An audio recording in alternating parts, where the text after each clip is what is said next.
Please do like share and subscribe, और कृपया करके इस चैनल को बढ़ाने के लिए आप इसको सब्सक्राइब कीजिए, साथ साथ अपने दोस्तों के बीच में भी इसको शेयर जरूर। गुड इवनिंग फ्रेंड्स, आज के अपडेट कुछ इस प्रकार से। आज हम सबसे पहले बात करेंगे हूती विद्रोहियों की। हूती विद्रोहियों द्वारा कथित रूप से किए गए हमले में सिंगापुर के ध्वज वाला एक जहाज क्षतिग्रस्त हो गया है। सिंगापुर के समुद्री और बंदरगाह प्राधिकरण एमपीए ने शुक्रवार को एक बयान में ये जानकारी दी है। एमपीए ने बताया कि उसे सूचना मिली कि अदन की खाड़ी से गुजरने के दौरान कंटेनर जहाज लोबीविया पर हमला हुआ है, जिसमें इसमें आग लग गई। इसने कहा कि हालांकि चालक दल ने आग को बुझा दिया।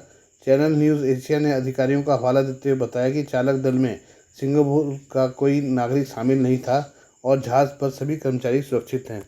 उन्होंने कहा कि हूती विद्रोहियों के हमले के बावजूद जहाज़ सोमालिया के बरबेरा बंदरगाह पहुंचने में सफल रहा, जहां जरूरत पड़ने पर क्षति का आंकलन और मरम्मत का काम किया जाएगा।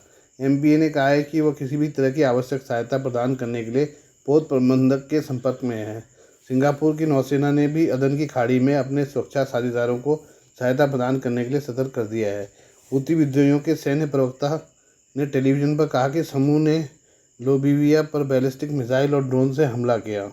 ब्रिटेन के समुद्री व्यापार परिचालन निकाय ने बताया कि जहाज पर यमन के बंदरगाह शहर अदन से लगभग 83 समुद्री मील दक्षिण पूर्व में 2 मिसाइलों से 2 बार हमला किया गया।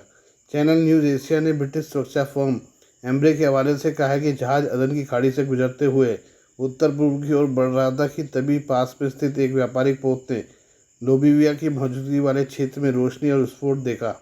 एम्ब्रे ने कहा कि जहाज ने तुरंत बचाव की मुद्रा अपनाई और लगभग 1 घंटे बाद अपनी स्वचालित पहचान प्रणाली को बंद कर दिया।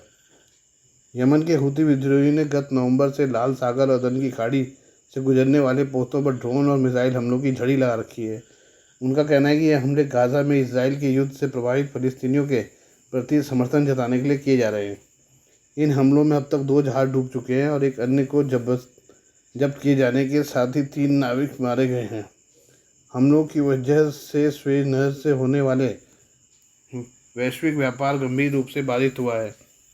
मंगलवार को लाइबेरिया के जहाज वाले तेल टैंकर चियोस लायन को लाल सागर में हुए हमले के बाद नुकसान का आकलन करने और संभावित तेल रिसाव की जांच के लिए वापस लौटने को मजबूर होना पड़ा। ब्रिटेन और अमेरिका फरवरी से जवाबी हमले करते रहे हैं। इनमें कई ड्रोन को मार गिराया गया है तथा यमन में हमले के लिए इस्तेमाल की जाने वाली जगहों पर बमबारी भी की गई है। ये हम मलेशिया के संबंध में बात करें। मलेशिया में शनिवार को सुल्तान इब्राहिम सुल्तान इस्कंदर की देश के नए राजा के तौर पर ताजपोशी की गई।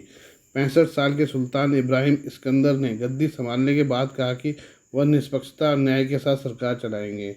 मलेशिया में किंग का पद देश के किसी राजनीतिक संकट के समय काफ़ी अहम हो जाता है। सुल्तान इब्राहिम का राज्याभिषेक समारोह कुआलालंपुर के राष्ट्रीय महल में जनवरी में देश के 17वें सम्राट के रूप में हुआ है। मलेशिया एक संवैधानिक राजतंत्र है जिसके तहत हर 5 साल में 9 मलेशियाई राज्यों के शासकों के बीच शासन बदलता है, जिनका नेतृत्व सदियों पुराने इस्लामी राजघराने करते हैं। औपचारिक होने के बावजूद राजा के पद ने हाल के वर्षों में एक महत्वपूर्ण भूमिका निभाई है।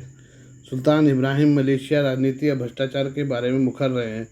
उन्हें एक धार्मिक उदारवादी के रूप में भी देखा जाता है। 2017 में उन्होंने एक लॉन्ड्रेट मालिक को गैर मुसलमानों के साथ कथित तौर पर भेदभाव करने के लिए माफ़ी मांगने का आदेश दिया था। उनके इस फैसले की दुनिया में काफ़ी तारीफ हुई थी। मलेशिया के नए किंग सुल्तान इब्राहिम अपनी संपत्ति और लाइफस्टाइल से भी दुनिया का ध्यान खींचते रहे हैं और देश के सबसे अमीर लोगों में शामिल हैं। ब्लूमबर्ग का अनुमान है कि इब्राहिम और उनके परिवार की संपत्ति करीब 5.7 अरब डॉलर है। उनकी संपत्तियों में सिंगापुर में ज़मीन और पाम ऑयल, रियल एस्टेट और दूरसंचार जैसे उद्योगों में निवेश शामिल है। उनके पास महत्वपूर्ण निजी व्यावसायिक हित भी हैं, जिसमें फॉरेस्ट सिटी में हिस्सेदारी शामिल है। ये चीनी निवेशकों के नेतृत्व में जोहर के तट पर 100 अरब डॉलर की परियोजना है। मलेशिया के किंग के पास लग्जरी और स्पोर्ट्स कारों के साथ साथ निजी जेट का एक विशाल संग्रह है। माना जाता है कि उनके पास 300 से अधिक लग्जरी कार है, जिसमें कथित तौर एडोल्फ हिटलर से उनके परिवार को उपहार में दी गई कार भी शामिल है। उनके पास नीले रंग की बोइंग 737 समेत कई प्राइवेट जेट भी हैं। नए राजा बने सुल्तान इब्राहिम सफल बिजनेसमैन भी हैं। विदेशों में भी उनकी काफ़ी संपत्तियां हैं। इतना ही नहीं, सुल्तान इब्राहिम की खुद की सेना भी है। दुनिया के इकलौते ऐसे शासक हैं जिनके पास इस तरह की आर्मी है। पोलो खेलने के शौकीन और अमेरिका में सैन्य प्रशिक्षण लेने वाले सुल्तान के पास ऑटोमोबाइल और मोटरसाइकिलों का भी एक बड़ा संग्रह है। उनके परिवार की बात की जाए तो सुल्तान की मां इंग्लैंड की रहने वाली थी। उनकी पत्नी राजा जरीत सोफिया भी शाही परिवार से है। वो ऑक्सफोर्ड से पढ़ी हैं और लेखिका हैं। सुल्तान के 5 बेटे और एक बेटी है। आइए हम बांग्लादेश की बात करें। बांग्लादेश में सरकारी नौकरियों में आरक्षण को लेकर हिंसा तेज होने के बाद शुक्रवार को देश भर में कर्फ्यू लगा दिया गया और सेना तैनात कर दी गई। प्रधानमंत्री शेख हसीना के प्रेस सचिव नईमुल इस्लाम खान ने कहा कि देश में किसी तरह की रैली जुलूस पर प्रतिबंध लगा दिया गया है। छात्र प्रदर्शनकारियों और पुलिस के बीच हुई झड़प में अब तक 105 लोग मारे जा चुके हैं। इसमें 52 मौतें केवल राजधानी ढाका में शुक्रवार को हुई। पुलिस ने प्रदर्शनकारियों पर फायरिंग की और आंसू गैस के गोले भी दागे। देश में इंटरनेट और मोबाइल सेवाएं बंद हैं। हालात पर काबू पाने के लिए 15 वर्षों से सत्ता में बनी प्रधानमंत्री शेख हसीना की सरकार के लिए यह एक बड़ी चुनौती है। कई दिनों से जारी हिंसा को रोकने में पुलिस के विफल रहने के बाद सेना को तैनात करना पड़ा है। दरअसल पुलिस कई दिनों से देश भर में जारी हिंसा को रोकने में विफल रही। छात्र प्रदर्शनकारियों और पुलिस के बीच हुई झड़प में अब तक 105 लोग मारे जा चुके हैं। इसमें 52 मौतें केवल राजधानी ढाका में शुक्रवार को हुई। इंटरनेट और मोबाइल सेवाएं बंद हैं। नईमुल इस्लाम ने बताया कि सरकार ने लोगों की सहायता के लिए सेना तैनात करने और कर्फ्यू लगाने का फैसला किया है। उन्होंने कहा कि कर्फ्यू तत्काल प्रभाव से लागू हो गया है। स्थिति पर काबू पाने के लिए 15 वर्षों से सत्ता में बनी प्रधानमंत्री शेख हसीना की सरकार के लिए एक बड़ी चुनौती है। बांग्लादेश की हालत तो भारत की भी करीबी नज़र है। भारत ने कहा कि हिंसक प्रदर्शन पड़ोसी देश का आंतरिक मामला है। 8,000 छात्रों समेत करीब 15,000 भारतीय बांग्लादेश में हैं। सभी सुरक्षित हैं। अब तक 405 छात्र स्वदेश लौट आए हैं। विदेश मंत्री एस जयशंकर हालात पर नजर रखे हुए हैं। प्रवक्ता रणदीप जायसवाल ने कहा कि हमने वहाँ भारतीयों को सुरक्षा सहायता के लिए परामर्श जारी किया है। आइए हम भूटान की बात करें।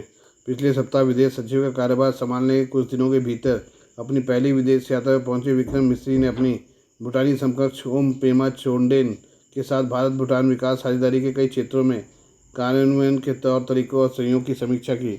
नई दिल्ली और थिम्पू की तरफ से जारी संयुक्त प्रेस विज्ञप्ति में कहा गया कि द्विपक्षीय सहयोग के अंतर्गत विकास साझेदारी ऊर्जा, व्यापार और निवेश, संपर्क और व्यापार अवसंरचना, प्रौद्योगिकी, लोगों के बीच आपसी संबंध, साथ ही पारस्परिक महत्व के अन्य क्षेत्रीय मुद्दे शामिल हैं।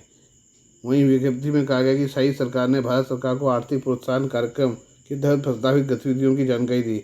भारतीय पक्ष ने प्रस्तावों के कार्यान्वयन की प्रगति के अधीन पहले 1.5 साल में ESP की पूरी राशि 15 बिलियन नू यानी 1500 करोड़ रुपए देने पर सकारात्मक रूप से विचार करने पर सहमति व्यक्त की है। विक्रम मिश्री अपने समकक्ष ओम पेमा चोंडेन के निमंत्रण पर 2 दिवसीय आधिकारिक यात्रा पर भूटान आए हैं, जहां उन्होंने भूटान के राजा जिग्मे खेसर नामग्याल वांगचुक से मुलाकात की। इस कड़ी में शुक्रवार को प्रधानमंत्री दासो सेरिंग तोब्गे और विदेश मामलों और बाहरी व्यापार मंत्री DM धुंग्याल से मुलाकात की। जबकि आज शनिवार को मिस्री और चोंडेन ने 13वीं पंचवर्षीय योजना के तीसरे भारत भूटान विकास सहयोग वार्ता की सह अध्यक्षता की, जिसे आमतौर पर योजना वार्ता कहा जाता है, जो विकास सहयोग आपसी हितों पर केंद्रित है। थिम्पू में भारतीय दूतावास ने एक्स पर पोस्ट किया कि विदेश सचिव विक्रम मिस्री और विदेश सचिव ओम पेमा चोंडेन ने 13वीं पंचवर्षीय योजना के तीसरे विकास सहयोग वार्ता की सह अध्यक्षता की। इसमें कहा गया कि 13वीं पंचवर्षीय योजना अवधि के तहत विकास साझेदारी के विविध क्षेत्रों में कार्यान्वयन के तौर तरीकों और सहयोग की समीक्षा की गई है। दोनों पक्षों ने 12वीं पंचवर्षीय योजना के तहत कार्यान्वित की गई भूटान भारत विकास परियोजनाओं की बड़ी संख्या पर संतोष व्यक्त किया और दोनों देशों के सचिवों ने भूटान में 19 स्कूलों का वर्चुअल उद्घाटन किया, जिनका निर्माण 12वीं पंचवर्षीय योजना अवधि के दौरान किया गया था। विज्ञप्ति में कहा गया है कि दोनों पक्षों ने भूटान निवेश के दृष्टिकोण से सरकार और भूटान के लोगों की प्राथमिकताओं के अनुरूप क्षमता निर्माण, औद्योगिक पार्क, खेल, युवा आदान प्रदान, डिजिटल अर्थव्यवस्था, मोबिलिटी और अंतरिक्ष प्रौद्योगिकी से जुड़ी परियोजनाओं को भी मंजूरी दी। इससे पहले इस साल मार्च में प्रधानमंत्री नरेंद्र मोदी की भूटान की राजकीय यात्रा के दौरान उन्होंने भूटान की 13वीं पंचवर्षीय योजना अवधि के लिए भारत सरकार की ओर से 100 बिलियन नू यानी 10,000 करोड़ रुपए के विकास समर्थन की घोषणा की थी। के लिए बस इतना ही। बाकी मिलते हैं कल आपसे नई खबरों के साथ। धन्यवाद।